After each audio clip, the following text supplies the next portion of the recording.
I asked Jason to join us. He is the first guy that I know, by the way, that's been promoted from running our end user computing team to the CIO role. And so I wanted to have Jason on to talk a little bit about his experience, what he's been through. And if you think of what VMware went through pre-COVID, VMware was growing like crazy across the globe. And Jason's team pivoted within hours and moved to 99% work from home. So let me introduce Jason, have him talk a little bit about what he went through. Again, just as a bio, Jason has been with VMware since 2015, was promoted in October to our CIO. And in that capacity, basically manages all our IT assets, all our digital transformation within the company. So with that, let me bring Jason on and have a fireside chat with Jason. Hey, Robert, it's good to see you. Good to see you, Jason. Hey, so like I said, I mean, you're the first guy I know that's gotten promoted from running end user services. Obviously, I'm a big fan because we've worked closely together with Workspace ONE. By the way, Jason's been our guinea pig for everything that we do in end user computing. Workspace ONE, Horizon, he's helped us, test it, prove it out, scale it out. But Jason, as you look at what we've been through in that transition, I mean, how's that transition been for you, moving from head of end user services to being the CIO and the main guy running everything for VMware from a CIO perspective? It's certainly been an interesting year to do it. I think if, professionally thinking about what it would be like maybe to be CIO one day, I expected that it would have probably involved a lot of meetings and presentations and probably a lot of airplanes and stuff. And of course, none of that is happening. Certainly none of that is happening in person. So that's been different. I think from a leadership perspective as well, it's been almost entirely about people, which I love, rather than focusing on the technology. How do we ensure that we look after people? How do we ensure that we look after our employees and our customers and our partners? Yeah, thanks. And again, VMware was growing fast. We're I think well over 100 countries all over the world. You look at the change that you're going through now. What do you think real estate's going to look like now at VMware post-COVID? I think the very idea of the office is changing, right? I think leading up to, towards the end of last year, we were really kind of ramping up. We were expanding in a lot of places. I know our campus in Palo Alto, California, we have big plans to do a lot of different things. And we've been revisiting a lot of that. We've been thinking about, how much real estate do we need? What purpose will it serve? Which has been an interesting journey. While we've really been thinking about how to enable our employees remotely when they're on the road, when they're traveling for work and such, I think we've got a whole new spin on that now. We're really thinking about how our offices become collaboration and innovation centers and places where people come together, rather than thinking more traditionally about an office being a place where people go to work. So there's a lot of changes, I think, ahead of us in that regard. So and you've had some offices open up already, right? Obviously, in the U.S., we're probably closed down for a little bit still, right? But if you look at the recent Future Work employee survey we did, 50% of our employees said that they want to work from home indefinitely. Another 40% said that they want to work in a mixed environment where they want to have the option to come into work, collaborate, do some meetings, and then go back, work from home for anything else that they want to do. How are you accommodating those different requirements and then opening up some of those offices as well as COVID cases go down in some of the countries around the world? I think we laid a lot of the foundation over the last couple of years. So this year is unprecedented, certainly in our lifetimes. And I think in many ways, there's technology that's available to us today that, wasn't available, 100 years ago. And in some cases, even 5 years ago. So we've been really thinking about, what can we do in the offices to make sure people are safe and enabled, but also a lot of the foundation for mobility that we created over the last couple of years, thinking about ease of accessing applications on mobile devices and on laptops, thinking about the experience people have when they're in a hotel or on a plane or at their home. All of those things really allow us to create this experience for knowledge workers at home. And I would emphasize that point. We're really fortunate because we're we're largely knowledge workers, and we're using it. We can do a lot of our work from home, where of course there are other people that can't. Yeah, got it. Hey, Jason, and as you look at supporting employees who work from home more permanently in some respects, right? The question of access to the applications and security is coming up. How are you tackling that, as well as kind of the productivity and collaboration tools that employees are demanding right now? You're looking for a shameless plug here, aren't you? Yeah. Well, obviously we're using Workspace ONE, of course, both Yeah. Single sign-on experience, making it easier for our colleagues to find the applications they need. In some cases, our colleagues aren't even using their laptop at home. They may be just using that as a window to a Horizon environment, to a virtual environment for app streaming or desktop streaming. So we've been doing a lot of that. I think the other thing that we've been thinking more about is, how do we provide office-like network experience in people's home, recognizing that we can't control the internet. Yeah. So looking at how we leverage the Velo Edge products as an example to enhance people's connectivity.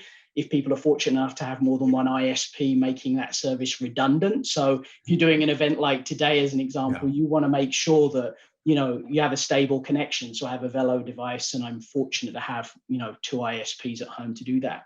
I think the other thing that's really important as well is that as we think more about distributed work, I'm more mindful of the security considerations. We think about our offices, and we think people are in the office, on the network of the office, and have firewalls and very traditional methods of protecting their data and their estate. But with everybody kind of at home or to the winds, as it were, we've really been thinking about how we move to more of a zero trust model and securing the endpoint. So I think a lot of that great work we've already done is just paying huge dividends now. Yeah, and I mean, I think Velo's around how do you make OK network better, right? And I've got one right behind me and stuff, and it makes a huge difference, right? And I would say the other piece of it is, I mean, what kinds of things are you doing? Because I think we're seeing kind of Zoom fatigue and Teams fatigue, right? I mean, I've got folks that are like saying, hey, just call me on the phone because I want to talk on the phone without having to go get into a Zoom session. I turn my screen up, or I stand up and do all sorts of things. But what kinds of things is VMware doing to kind of give employees time between meetings or anything like that? Anything special you guys are doing?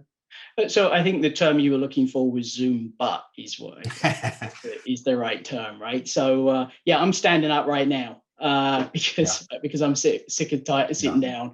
I actually invested in a yoga ball, and I think the only time I'm ever going to use it is actually to sit at my desk. I don't think I'm ever going to do anything else with it, but it does make a difference. Yeah, absolutely. If I can take a call, if I can practically take a call, if I don't need to look at slides and things, I'll go for a walk around the block, a lap around the block, put my mask on, and off I go, just to be a little bit ambulatory and get a bit of fresh air. There are some practical things we've done from a systems perspective as well. So we set our calendar default internally to 25 minutes and 50 minutes. The fact is that many of our colleagues, are used to moving between meetings and conference rooms and buildings and stuff. And, while you're on the way from one conference room to another or back to your desk, you might stop off at the bathroom or grab a coffee and chat with a colleague. And all of those little moments have kind of evaporated as we're stuck at home. So by giving those little buffers between meetings, we're encouraging colleagues not just to squeeze in another phone call, which is what I know a lot of people do, or answer a quick email, but actually to step away and go and get that coffee, go and find out what the kids are up to, or what your other half's up to, and check in. Yeah, my wife was getting kind of tired of me running to the bathroom and running back in between meetings and stuff. My husband got the dining room table, and I got our office. Yeah. And unfortunately, we have an upstairs. We're fortunate to have 2 bathrooms, so we kind of race to the upstairs bathroom, or I have to run downstairs. So and of course, a lot of people's meetings start and stop at very similar times. So we're going to have to figure that one out. Yeah, exactly. Hey, let me do this. Let me remind our attendees. Please feel free to answer. Put some Q&As in the box, and we'll ask them for Jason. But let me transition to that. We've got Mike Caruso asked the question: what percentage of companies do you feel will support BYOD in the future? We are a financial services organization, and state and federal auditors struggle with this form of security perspective, from a security perspective. Yeah. Any thoughts on what you're hearing from your peers, Jason? And I can add in, because I'm working with a lot of them as well. Yeah, I think it raises an interesting point. So there's a security dimension to this, and I would argue that using virtual desktops and streaming desktops and stuff is actually very secure, and you can actually get amazing experience performance now. But I think the one thing I would say which has really changed is that if you had asked me in January whether or not we could move to a world where people predominantly work from home, I would have said no. But if the pandemic's done many things, but one thing it's done, I think, is it's proven that for knowledge workers, many of us can work at home. It may not be ideal, but we can. Yeah. And I think that momentum, that push, will get a lot of companies to revisit some of those assumptions. Yeah. And I think the other piece, just if I could speak from my perspective, and again, I've been in IT for 35 years. I think the one consistent theme that I'm picking up from talking to customers is that they may have underestimated the capacity for collaboration technology to bring people together and create those workspaces, right? And create those collaboration environments. The second thing is the importance of end user computing has gone up because you need it now, right? And the third thing is that it's amazing to see what people can do working from home and how you can be collaborative, and you can jump into these meeting spaces, if you will, and catch up with people one-on-one or in groups, right? I think for BYO in particular, though, I think in a regulated industry, clearly BYO is a different scenario. We're open. This is a BYO device at VMware. By the way, I think we get a stipend depending on whether you're in the field or in sales or whether you're in administrative functions, but they're BYO devices. We've got different ways of managing, whether it's a fully managed, just partially managed, or just managing the apps, and that's about it, right? So I think the technology's advanced so that you can go out and do BYO in a trusted format, whether it's just an app, whether it's for a retiree, a contractor, or for an employee. In a regulated industry, we always recommend doing things like multi-factor authentication. We always recommend much tighter constraints and security around that. Now, let's see if there is, and so I think that's really important. Again, feel free, folks, to ask any questions that you've got right now. We've got Jason at the helm here for a fireside chat with us, right? So, Jason, what other things? So if you look at the future of COVID, I mean, obviously your team pivoted. You did some things that were mind-boggling within minutes, within hours, within a weekend, if you will, and went to 99% work from home. But if you think about it, looking back on it, what things would you do differently? Were there some opportunities where you could learn from it, change some things that you think you'd be more effective next time? Next time, no, Robert, let's not. I think what would I do differently? I think I think the company handled things incredibly well. 33,000 people moved to being remote in a very short period of time. And of course, there was the let's just get it done, and then there was the let's make it better. Of course, when we're doing that, and we've been doing that, huge emphasis around well-being in the company. Really focusing on people, which I'm really happy about. I think the one thing that I've observed is that while we did incredibly well, you can see the teams that took their business continuity planning seriously and those that didn't. And there are those that were like, we updated the names and the phone numbers. And there are those that actually invested the time and ran some tabletop exercises. And I think there's a quote that's often attributed to Eisenhower. The plan is nothing, planning is everything. Yeah. And I think that's a perfect example where you can see the areas where people actually took the time to think things through. So I think I would say to anybody, investing that little bit of time will pay dividends at some point in one way, shape, or form. So big change there. I think the other thing I would just add, I'm going to make a plug for IT professionals here, which is I think IT professionals in the past are often in the background, and that's fine. We're often in the background, helping out, whether it's your laptop or your email, your Zoom, or whatever it is, your business systems, whatever. Yeah. One of the things I've been super proud of with the team has been how human they have been, how they've really leaned into conversations. I've got emails from colleagues around the company saying how grateful they are that somebody on the help desk just spent 10 minutes with them, or even a couple of minutes, just making sure that they were well and happy and safe, and they had the resources they need. It wasn't about fixing their Windows machine. It was about that. So I think that's really an amazing thing to see coming out of this. Yeah. Jason, talk a little bit about how you define hybrid and the mix of work is different in an office environment, with set days together versus the back office in smaller pods. And let me just read this, how that connects to need to manage spaces, and how will the remote work tech support well-being and health? Okay, let me sort of take a crack at it, see if I understand the question.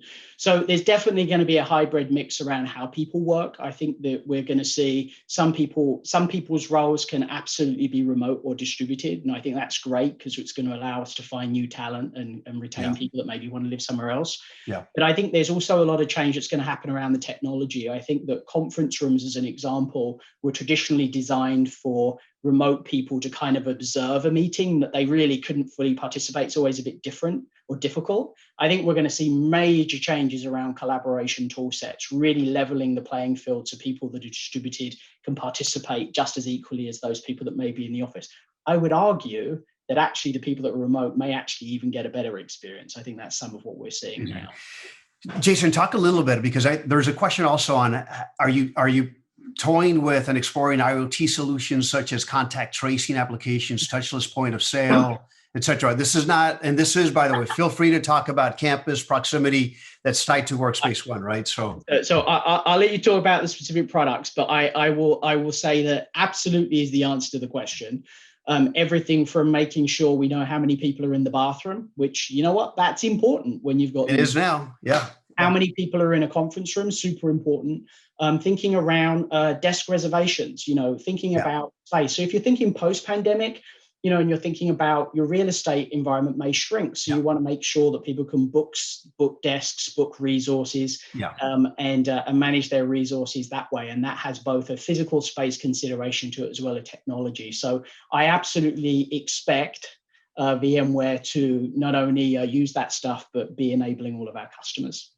Yeah, thanks. And again, if you need information on Proximity Campus, those are add-on products. We're doing betas and alphas on that, right? So see me, email me, or make contact with me, and we'll help you, because we do have technologies around that we've done with Tanzu and some of our sister companies and stuff. So anything else? Let's see if there's any other questions here. There's a question on VMware dabbles with in the IDP space via Workspace ONE Access and many other offerings. Any plans to become a full IDP? I couldn't comment on that, I'm afraid. Not my— Yeah, I will. No, I think our perspective is with Workspace ONE Access, you'll see that continue to grow and expand to do more work from home initiatives and give you that flexibility, whether you're 40, 50% people working from home. And if you need to be able to flex for holidays, pandemics, hurricanes, just weather events and those types of things, right? We partner closely with Microsoft on Azure AD. For AD, we partner closely with Okta and our identity partners. But right now, I think we're looking at access as an access mechanism to the device, but also to the applications. So with that, Jason, again, congratulations on the promotion to CIO. Thanks for your thought. Personally, I thank you for everything you've done to support us in this work from home. There's no way we could have done it without your team and your help and your strategy on that. So congrats on that. Thanks for joining us.